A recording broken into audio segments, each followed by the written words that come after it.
இதுலேயே ஒரே ஒரு கேள்வி இருக்கு எனக்கு. அது வந்து தவறுன்னு முழுமையாக நான் வந்து இதை ஆதரிக்கலை, இருந்தாலும் சொல்கிறேன். ஒரு பழமொழி சொல்லுவாங்க, தேன் எடுத்தவன் புறங்கையை நக்காமலாக இருப்பான் அப்படிங்கிற ஒரு பழமொழி சொல்லுவாங்க. இப்போ ஒரு திட்டம் வருது சார். ஒரு திட்டம் வரும்போது அந்த திட்டத்தில் ஒரு பங்கை வந்து உண்மையான பயனாளிகளுக்கு கொடுத்துட்டு கொஞ்சம் பங்கை நம்ம கட்சிக்காரங்க, நமக்காக உழைச்சவங்க, நமக்காக வேலை பார்த்தவங்க அவங்களுக்கு கொடுக்கலாம் அப்படிங்கிற எண்ணம் எவ்ரி பொலிட்டிக்கல் லீடர்ஸ்க்கு இருக்க தானே செய்யும். ரொம்ப அதில் என்ன அவ்வளவு ஒரு தப்பு இருக்குது அப்படிங்கிற ஒரு காமன் மேன் பார்வை கேள்வி இருக்குது. உங்கள் பதில்? இது ரொம்ப நியாயமான கேள்வி, நானும் இதை மறுக்கவில்லை. ஆனால் உங்கள் கட்சியில் இருக்கக்கூடிய துப்புரவு தொழிலாளிக்கு இதை கொடுங்கள் என்கிறேன், வக்கீலுக்கு ஏன் கொடுக்குறேன்றதான் நான் கேட்குறேன். ஓகே, உங்கள் கட்சியிலேயே அடிமட்ட தொண்டர் தான் அவங்களுக்கு கொடுங்க. உங்கள் கட்சியில் காங்கிரஸ் கட்சி எளியவர்களுக்கான கட்சி என்று செல்வ பிறந்தகை போன்றவர்கள் சொல்லிக் கொள்கிறார்கள். அந்த கட்சியில் இருக்கக்கூடிய எளியவர்களுக்கு தானே இது செல்ல வேண்டும். வக்கீலாக இருக்கிறவன் எளியவனா? இல்லை.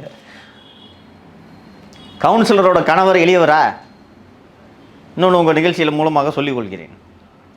77வது வார்டு கவுன்சிலரின் கணவர் பெயர் புத்தநேசன். அவர் வந்து கவுன்சிலரோட கணவர். சரி. அவர் சென்னை உயர்நீதிமன்றத்தில் பிராக்டிஸ் செய்யக்கூடிய வழக்கறிஞர். ஓகே. ஃபஸ்ட்டு வக்கீல் தொழில் செய்யக்கூடாது, கரெக்டா? ஆமாம், செய்யக்கூடாது. அவர் தொழில் செய்கிறார். அவர் பெயரிலேயே வாகனம் வாங்கியிருக்கிறார்.